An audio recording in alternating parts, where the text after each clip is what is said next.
Welcome back to my YouTube channel the ink Study. आज के इस वीडियो में हम लोग कवर करेंगे आर्टिकल ऑफ एसोसिएशन। इससे पिछली वाली वीडियो में हम लोग already memorandum of association cover कर चुके हैं। तो स्टार्ट करते हैं वीडियो।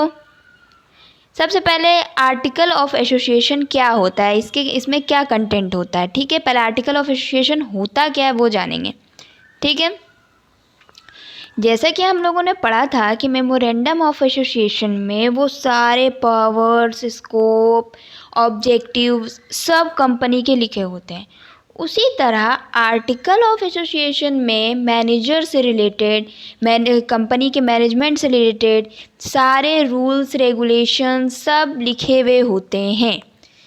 मेमोरेंडम ऑफ एसोसिएशन जैसे हम लोग बाहर के लोगों के साथ किस तरह से डील करेंगे वो लिखा होता है, उसी तरह आर्टिकल ऑफ एसोसिएशन में हम लोग अपने कंपनी के अंदर मैनेजमेंट को कैसे सेट करेंगे, सारा मैनेजमेंट कैसे करेंगे, ये सारा चीज़ लिखा हुआ होता है। चलिए पढ़ते हैं। आर्टिकल ऑफ एसोसिएशन, इसको शॉर्ट में AOA कहते हैं। Article of association contents rules and regulations regarding the management. Rules और रेगुलेशन इसमें लिखा हुआ रहता है रिगार्डिंग किसके भाई, रिगार्डिंग मैनेजमेंट के regarding. Management of a companies internal affairs, company के इंटरनल अफेयर्स के लिए। It defines the powers, duties and rights of managers, officers and the board of directors. इसमें साफ साफ क्लियरली लिखा हुआ होता है कि हमारे जो मैनेजर्स है, ऑफिसर्स है या बोर्ड ऑफ डायरेक्टर्स है, उनके क्या ड्यूटीज़ होंगी, क्या राइट्स होंगे, ठीक है, क्या पावर्स होंगे, ये सब कुछ एकदम फाइनली एकदम अच्छे से मेंशन्ड होता है। Generally all the companies prepare their own article of association. ऐसा जनरली होता है कि जितने भी कंपनीज होती है वो अपने आर्टिकल ऑफ एसोसिएशन खुद बनाते हैं, लेकिन कुछ लोग होते हैं जो कि थोड़े आलसी कह सकते हैं, वो कंपनी क्या करती है, अपने आर्टिकल ऑफ एसोसिएशन खुद से नहीं बनाती हैं। तो क्या करती है, हमारी कंपनीज एक्ट है ना, उसमें एक F नाम का टेबल है जिसमें 99 टाइप्स के आर्टिकल ऑफ एसोसिएशन के मॉडल हैं। आप उसमें से जो कंपनी नहीं बनाना चाहती उसमें से कोई भी मॉडल को सेट कर लो, हाँ कि ये वाला मॉडल में हमारा होगा, और उसमें अपनी कंपनीज की सारी इन्फॉर्मेशन फिल कर दो। बस इसमें कुछ बनाना नहीं पड़ता है, सिर्फ ऑटोमेटिकली फिल करना पड़ता है। ठीक है, याद रखिएगा कंपनीज एक्ट में टेबल नंबर F, इसमें 99 मॉडल हैं आर्टिकल ऑफ एसोसिएशन के। देखिए, then if in case companies do not want to prepare their own article of association, then they can select any one article of association given in table F of the Companies Act। Companies Act के table F में जो हमारे पास article of association दिए हुए हैं model, उसमें से कुछ भी एक चुन सकते हैं। In table F of companies act 1999 model sets of article of association are given. Companies can select any one from these 99 sets. उन 99 सेट्स में से कोई भी एक कंपनी चूज़ कर लेगी, जो भी 99 में से जो भी चूज़ करेगी उसमें अपने कंपनीज के सारी इन्फॉर्मेशन को फिल कर देगी। बस बात ख़त्म, बन गया आर्टिकल ऑफ एसोसिएशन। अब देखिए, The article of association must be signed by the directors of the company. क्या बोला, कंपनी के डायरेक्टर से तो इसको साइन करना ही करना है। It must be duly attested by any 2 witnesses. साथ में कोई 2 विटनेस का भी सिग्नेचर इसमें लगेगा, सिर्फ डायरेक्टर्स का नहीं, साथ में 2 विटनेसेस भी होने चाहिए।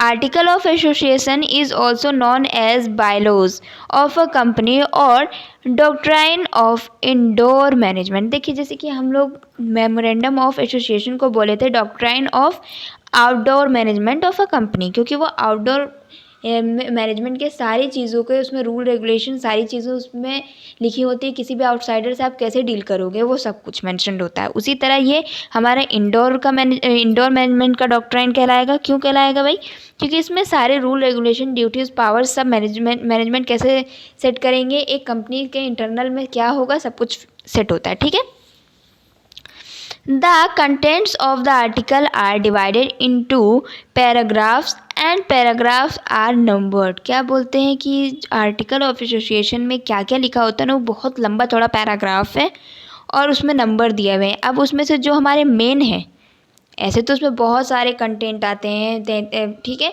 बट जो इसमें मेन है वही हम लोग अपनी इस पार्टिकुलर वीडियो में हम लोग रखे हैं। ठीक है, चलिए देखते हैं।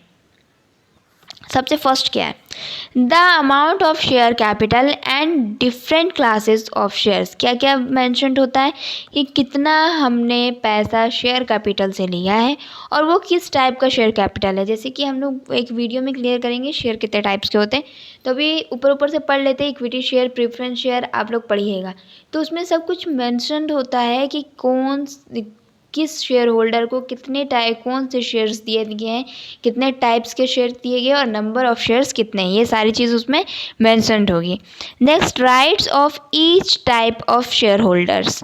हर कोई भी शेयर होल्डर है उसके क्या राइट्स है इसमें एकदम क्लियरली मेंशन्ड होंगे। ठीक है। Procedure for making allotment of shares. अब मानते हैं कि हमने शेयर इशू किए, शेयर सब्सक्राइब हो गए। अब सब्सक्राइब हो गए तो उसके अलॉट तो करेंगे ना जो बंदा मांग रहा है, तो वो प्रोसीजर कैसे कैसे होगा वो भी इसमें एकदम क्लियरली मेंशन्ड होता है। Procedure for issuing share certificate. फिर हमारा जो शेयर सर्टिफिकेट है वो कैसे इशू होगा। जैसे पहले ज़माने में क्या होता था कि कुछ भी ऑनलाइन नहीं था, सब कुछ ऑफलाइन था, तो इसके लिए पेपर इशू होता था। लेकिन अब क्या है कि ऑनलाइन हो गया सब कुछ, तो इसके लिए हम लोग अब डीमेट अकाउंट खुलवा देते हैं और डीमेट अकाउंट में ही नंबर ऑफ शेयर ट्रांसफ़र हो जाते हैं। ठीक है, जैसे हमारा बैंक अकाउंट कैसे खुलता है उसी टाइप का डीमेट अकाउंट भी खुलता है। Next, procedure for transfer of shares. May be हम शेयर किसी को ट्रांसफ़र करें वो कैसे होगा। ठीक है। Procedure for fetching of shares.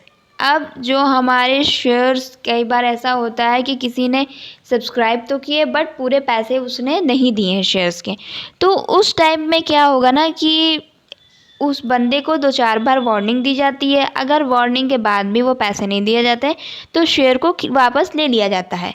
ठीक है, उसी को कहते हैं फॉर फीचिंग ऑफ शेयर्स।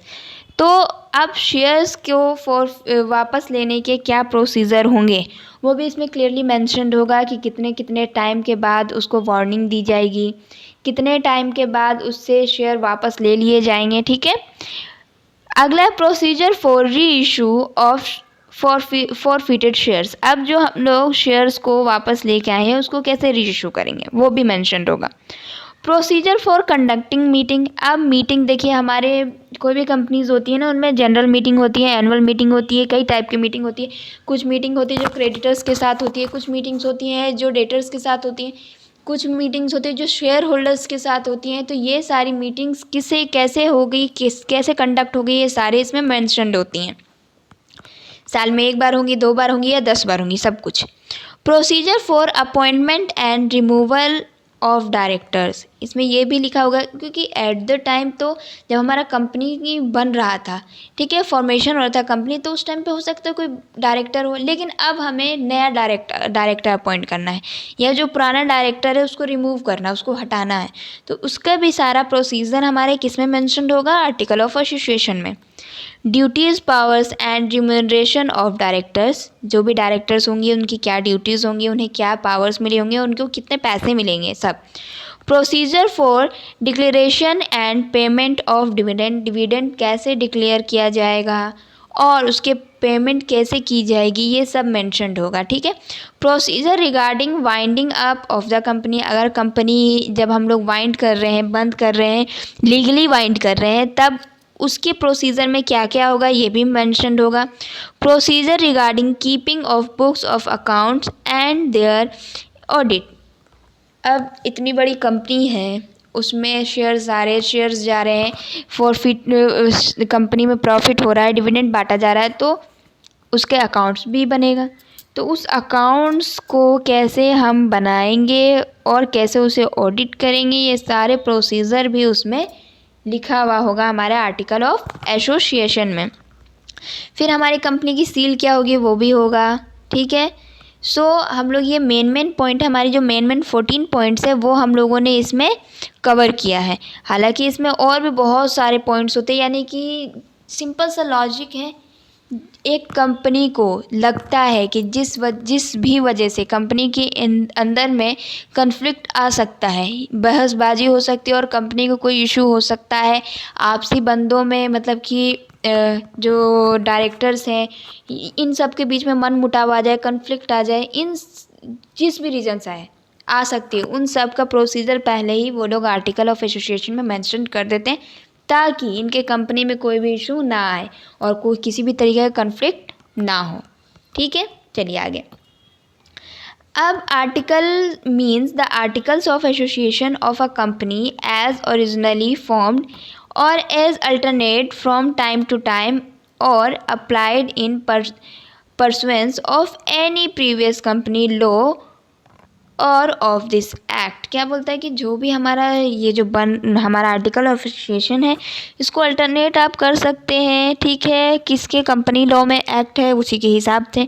अब हम लोग देखेंगे alteration of article of association. Article of association का अल्टरेशन हम लोग कैसे करेंगे। एक कंपनी में change it articles of association by passing A special resolution. एक स्पेशल रेजुलेशन पास होगा और कंपनी का जो हमारा आर्टिकल ऑफ एसोसिएशन है वो चेंज हो जाएगा subject to the following condition. लेकिन उसमें ये अब फॉलोइंग कंडीशन आती हैं जो कि हमें देखनी है। क्या क्या है भाई, 5 ही कंडीशन हम लोग पढ़ते हैं। First, the alteration must not be contrary or against the provision of memorandum of association and companies act. जो भी हम लोग अल्ट्रेशन कर रहे हैं वो हमारे मेमोरेंडम ऑफ एसोसिएशन के अगेंस्ट नहीं जाने चाहिए और कंपनीज एक्ट जो है हमारा 1956 उसके अगेंस्ट भी नहीं जाना चाहिए। जो हमारा कंपनीज एक्ट है इसमें ऐसे हालांकि अमेंडमेंट होके 2013 हो गया है, लेकिन हम लोग अभी पढ़ते हैं कंपनीज एक्ट और हमारा जो मेमोरेंडम ऑफ एसोसिएशन है इसमें इसके खिलाफ नहीं होना चाहिए।